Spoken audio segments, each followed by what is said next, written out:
Oke, kawan-kawan semua, kembali lagi bersama kami di Oase Project Salam Muda Budaya Guna.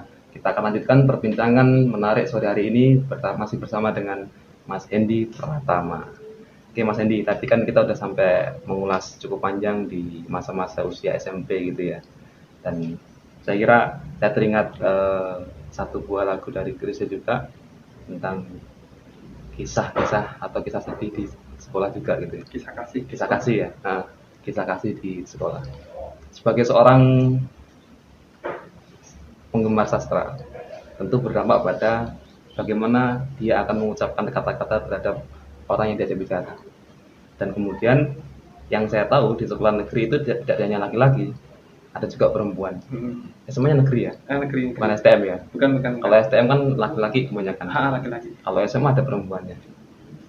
Ada nggak sih dampak positif daripada kemampuan berkata-kata itu terhadap perempuan di sekitar?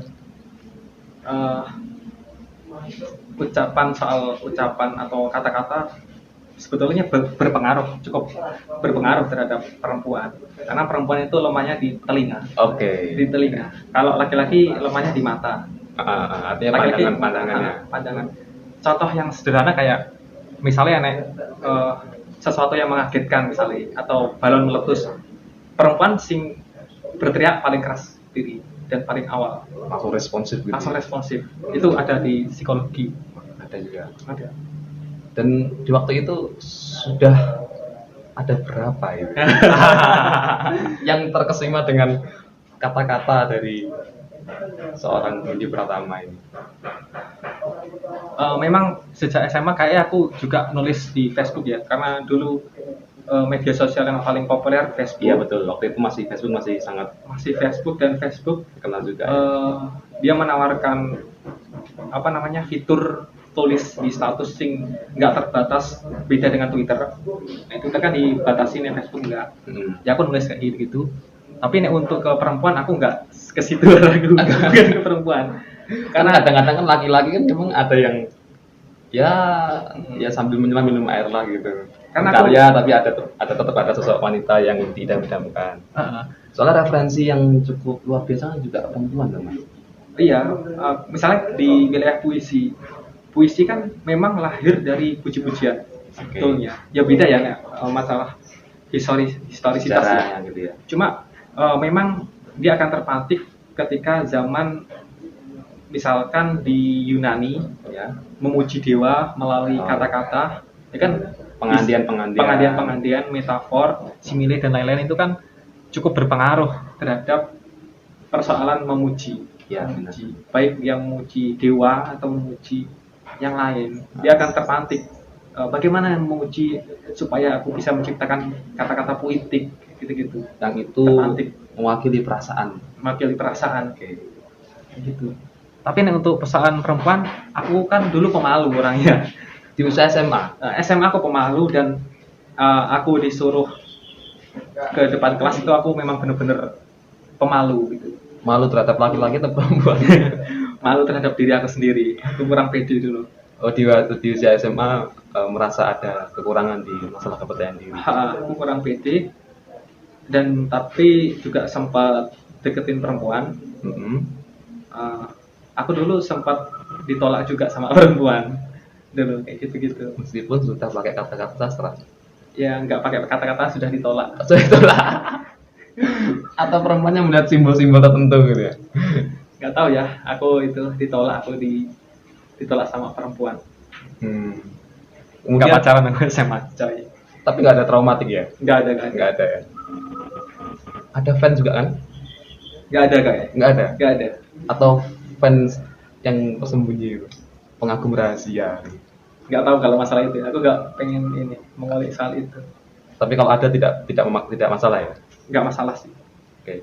Soalnya dari beberapa biografi mungkin termasuk Khairul Anwar gitu ya, yang kita kenal sebagai sastrawan juga, maestronya Indonesia.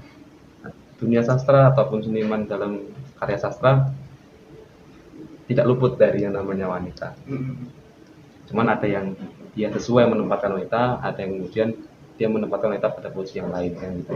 Mungkin ke arah perempuan, istilahnya cocok, rencana patah hati sih aku pikir. Rencana patah hati. Rencana patah hati. Karena Banyak orang yang justru menghindari patah hati justru sampai Ya. merencanakan patah hati. ya, kalau pengen terbuka sudut pandangnya harus patah hati dulu. Menuliskan dari situ ininya, injeksinya, apa istilahnya? Eh, biar respon untuk pemantik untuk bisa Penjiwaannya. untuk membuka itu dari patah hati dulu. Banyak teman-teman di Jogja yang ngomong bahwa kalau kamu puisi kamu kurang bagus, berarti kamu kurang patah hati gitu. Baik dia patah hati terhadap perempuan atau patah hati terhadap kehidupan yang mereka jalani. Oh iya benar. Karena orang patah hati, kalau teman-teman melihat teman-temanku di Jogja misalnya, mereka akan melihat bahwa orang kalau patah hati itu mereka sudut pandangnya akan lebih luas dalam memandang persoalan hidup. Dan hormonnya terpacu mungkin. Terpacu ya. Adrenalinnya juga terpacu. Lebih level up ini. Lebih up. Kayak gitu, lebih getol untuk menyuarakan apa yang ada dalam dirinya. Itu ada batasnya nggak patah hatinya berapa kali gitu? Kalau pengen banyak ya patah hati terus. Justru banyak orang yang kemudian meyakini the power of love itu. Kekuatan cinta itu sangat luar biasa sehingga orang yang sedang jatuh cinta itu ketika menuangkan emosinya dengan karya itu akan hidup. Justru ini malah patah hati ya metodenya. Awalnya patah hati dulu, karena dia biar membuka banyak pintu, aku pikir orang maestro pujangga pun ya. Orang yang digemari banyak perempuan, dia akan melalui pintu patah hati dulu. Biar mereka tahu bahwa dunia ideal itu tidak ada gitu. Dan dia akan tahu bahwa dunia itu tidak baik-baik saja sebenarnya, maka dia harus mengakrabi persoalan. Artinya ketika kita ingin menyelami tentang dunia, kita juga harus mengenal karakter dunia sendiri.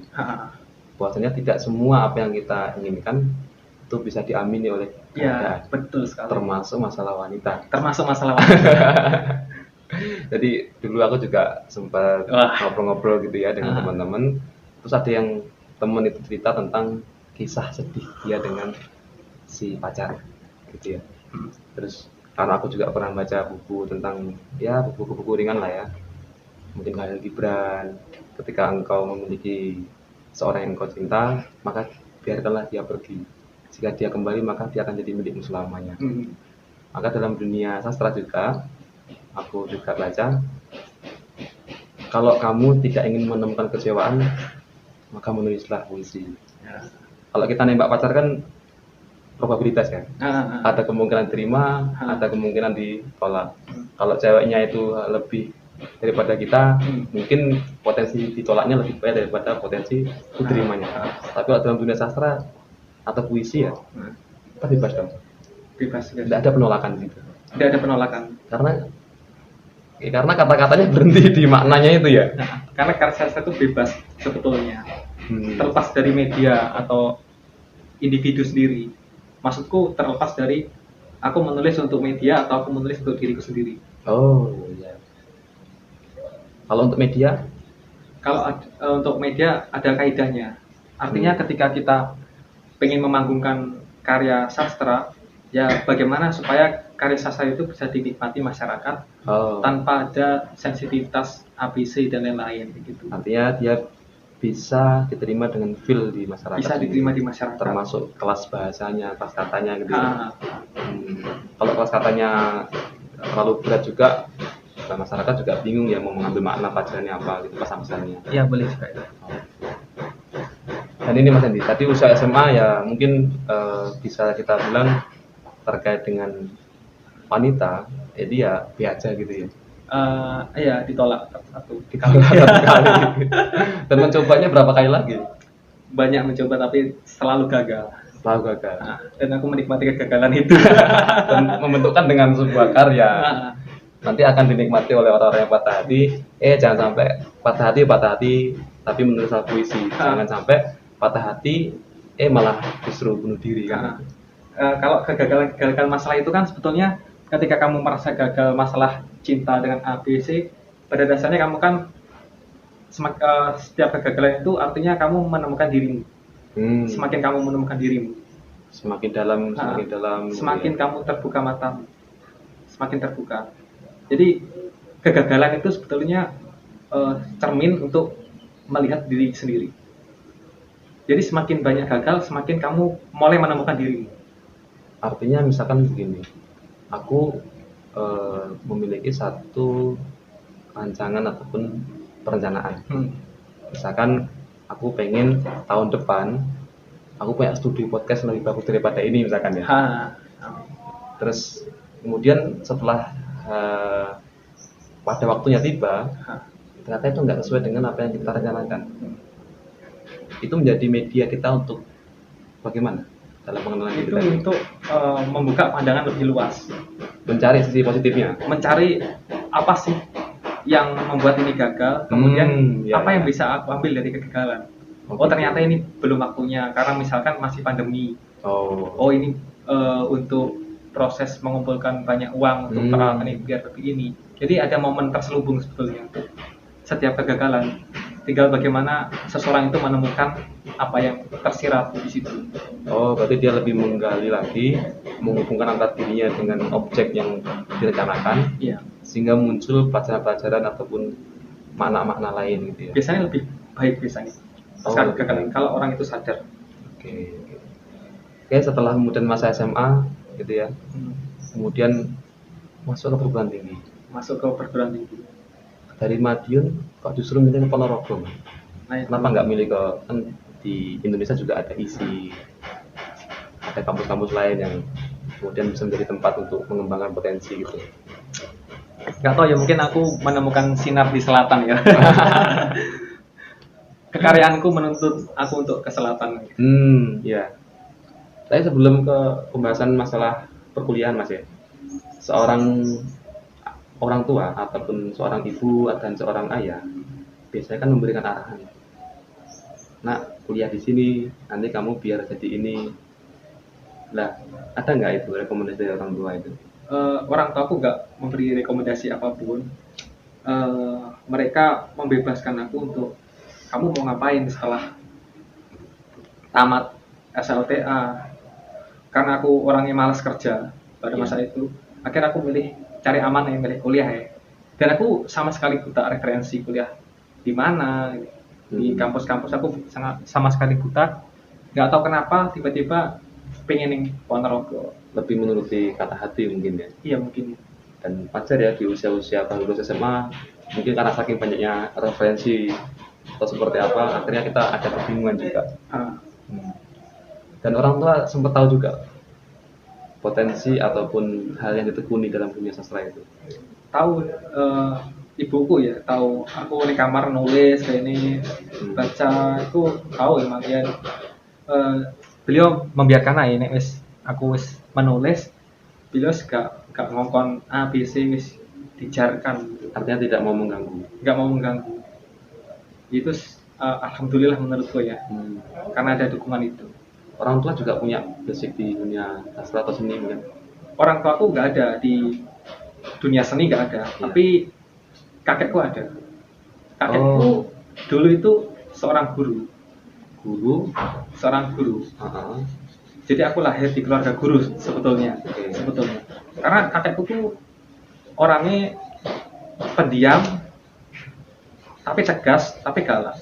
Pendiam, tegas, dan galak. Pendiam, tegas, dan galak ya. Dan galak. Artinya, wajar ketika siswanya nggak bisa baca, dipukul pakai apa? Penggaris. Wajar dulu. Tangannya dipukul wajar. Karena emang pendidikan zaman dulu kan untuk menanamkan kedisiplinan ya kita pakai metode itu gitu ya. Benar. Nah Kalau sekarang kayaknya agak beda ya. Nah, dulu kakekku memang guru, almarhum kakekku guru, tapi dia suka di seni dongkrek. Seni dongkrek asli Madiun loh. Asli Madiun, seni dongkrek. Salah satu kebudayaan yang dengar-dengar juga mulai diperhatikan oleh pemerintah Kabupaten Madiun juga. Jadi aku pas kecil di gudang tuh sering nemu topeng-topeng, topeng-topeng dongkrek, sampai di teman-temanku, ayo adu setan. Karena memang dongkrek bercerita tentang itu ya, roh jahat itu ya. Takut, gak berani. Oke. Sempat nggak ada kata-kata dari kakak itu yang kemudian masih diingat sampai sekarang terkait dengan seni ataupun kebudayaan? Kalau kakekku lebih kepada ini sih, berkuasa atas diri sendiri. Aku gak ingat kata-kata yang cukup spesifik tentang wejangan-wejangan gitu ya, karena kakekku kan memang orangnya galak, jadi nenek salah diseneni gitu. Cuma dari beliau, dari almarhum, ada ajaran soal setiap orang itu sebetulnya berkuasa atas diri sendiri, tapi tergantung kuasa itu mau diarahkan kemana. Artinya kebebasan untuk memilih juga. Kebebasan untuk memilih dan kebebasan untuk daya guna sebetulnya. Untuk menentukan dia mau jadi seperti apa. Iya, untuk menentukan dia mau menjadi apa. Oh, ya kayak tagline-nya Oasis salah muda berdaya guna. Oh, berarti ini satu pemanaan baru juga ya. Istilah itu berdaya di guna. Jawa ada tembang kayak gitu. Tembang dari lahir anak-anak, kinasih, remaja, sampai pada akhirnya dia itu sebetulnya siapa. Itu akan terlihat ketika nanti sudah dewasa ya, entah sudah berkeluarga atau belum, nanti akan muncul nih, oh ternyata ini fungsinya hidup di dunia dia seperti ini. Artinya ada pemanaan. Kalau fungsinya cuma jadi buruh, ya udah dia jadi buruh. Tapi kalau dia memiliki keterampilan lain, mau jadi apa, penyanyi, oh dia memang jadi penyanyi gitu. Dan kemudian kalau boleh tahu, kan SMA udah nih ke perguruan tinggi, apa jurusan yang dipilih dari Mas Hendy? Jurusanku hukum ya, dan aku nggak ngerti hukum. Hukum dan sastra akan berkaitan. Dan kemudian hukumnya hukum di IAIN ya? Hukum murni atau Islam? Oh, hukum keluarga Islam. Tapi juga bahas hukum positif. Oke. Tentu ya nanti itu saling berkaitan juga ya tentang bagaimana konsep dasar hukum itu. Oke, kemudian tadi sempat Mas Hendy bercerita bagaimana proses untuk meningkatkan kapasitas sastra tadi di dunia perguruan tinggi. Tadi siapa, Mas Lukman ya? Mas Lukman, Mas Santoso. Itu sejak semester berapa, Mas? Semester 5-an kayaknya. Dulu sebelum Mas Lukman, aku ke Pak Hendrik. Sempat ikut Pak Hendrik semester 3-4. Pak Hendrik itu siapa? Pak Hendrik Sabudin itu dia juga penulis di IAIN. Dia lebih nulis hukum, lebih nulis isai dan opini di koran-koran. Dia juga membangun komunitas. Kalau Pak Hendrik dulu punya komunitas Laskar Sastra Muda. Laskar Sastra Muda. Juga menulis buku-buku motivasi terbitan Quanta. Kemudian Mas Lukman juga punya FPM namanya, Forum Penulis Muda di Ponorogo. Di Ponorogo. Oh. Dan aku ini angkatan pertama ketika ditemukan di lewat Facebook. Oh, yang tadi ada kisah di Facebook tadi. Ya, saya kira nanti kita akan cukup menarik lagi gitu ya, lebih menarik pembahasan ketika Mas Hendy ini pada sampai usia mahasiswa. Bagaimana dia kemudian Mas Hendy mempertajam kemampuan dalam dunia sastra, dalam meramu simbol, bahasa, dan makna. Oke, karena kita azan maghrib, maka kita akan lihat sejenak.